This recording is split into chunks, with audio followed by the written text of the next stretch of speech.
There's nothing worse than coming back online to see a hole in your base and your loot missing.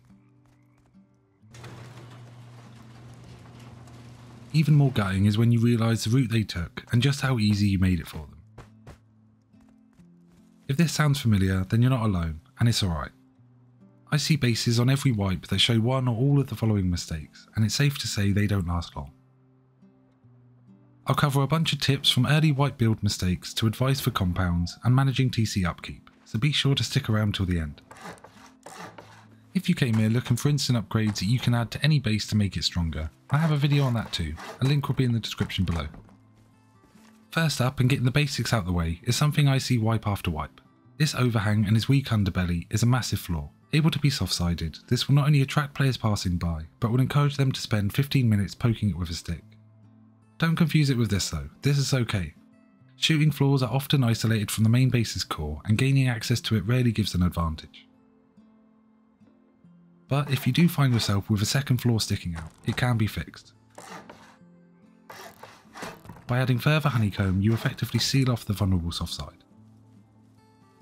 This one again is fairly obvious, but all too common. Spiky bases are unfinished, and in my mind only half honeycombed.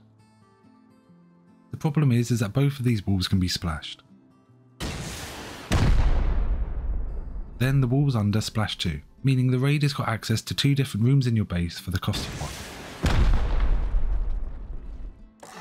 It is an easy fix though. Building this additional bit of honeycomb fills in the gap and adds an entire wall in the way of anyone looking for an easy splash raid.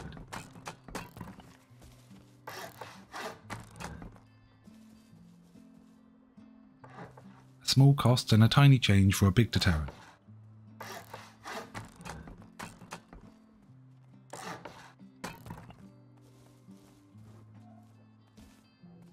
Another mistake that raiders like to see is the incorrect use of windows. If you want to place any kind of window on your base, it shouldn't give those on the outside any information about your home's layout or where your loot is. Use garage doors and walls to block the view, and don't leave loot boxes visible, as it will only make people more interested in raiding you.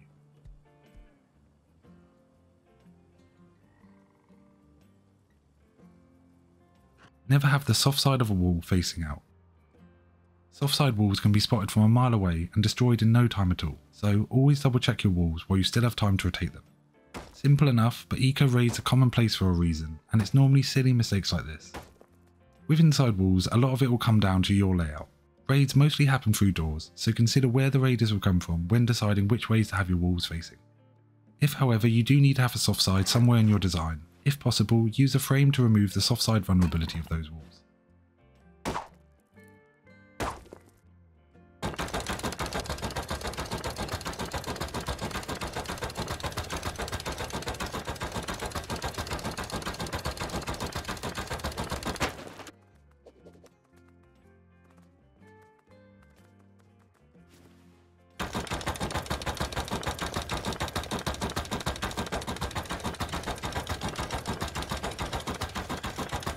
Although not all rooms may support this, is a good trick to know when beefing up security. Talking of soft sides, I always see these furnace bases with a nice little hole in the roof. While it's good to have a small furnace base design with a pretty roof, these are vulnerable to being soft-sided in certain spots.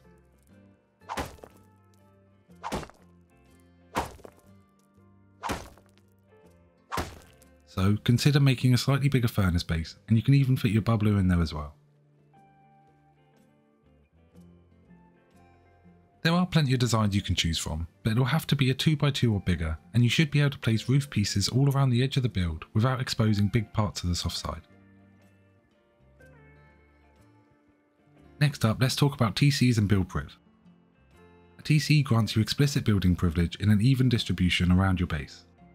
But if you wish to extend your base, perhaps by adding some high walls, your building priv is unlikely to extend far enough to cover this.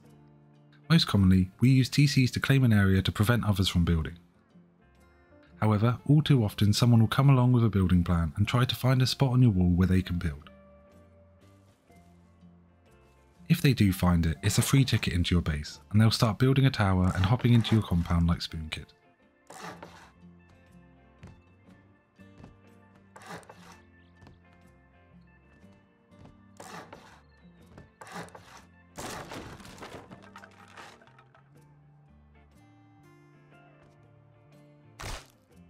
So it really is important that you go around and check for these gaps yourself and simply whack a TC wherever it's needed. This doesn't really include those bigger base designs where the multi-TCs are already extending build Priv, although I'd always say it's worth double checking.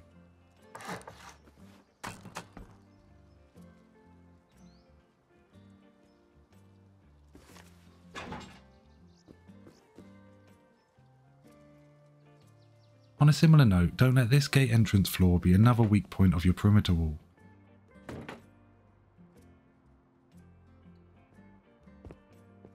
Make sure you've gone with an inward facing gate design to prevent other players from simply laddering over.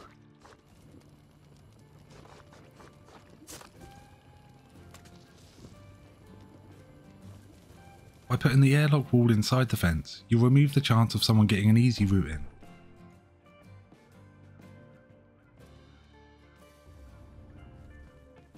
Simply place the doors so they open into your compound and place the wall against the open doors. You'll lose some of the space in your courtyard, but I personally like compact designs. Or alternatively, you can just build an entrance of your own. I think they look better and they could be made more secure. But still, in so many wipes, I'll see them built with mistakes.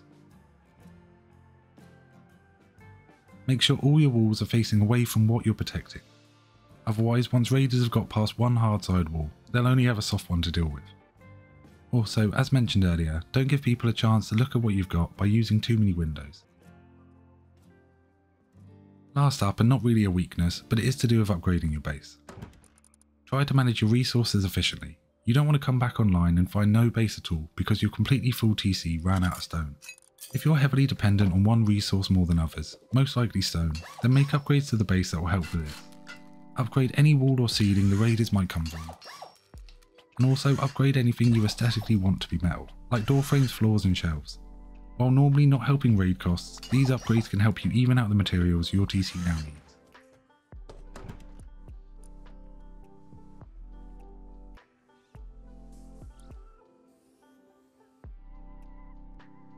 I hope you found some of the tips useful. If you're looking for more build designs or more tips on how to keep your base secure, there'll be links below. I've got a bunch of guides coming, so be sure to subscribe.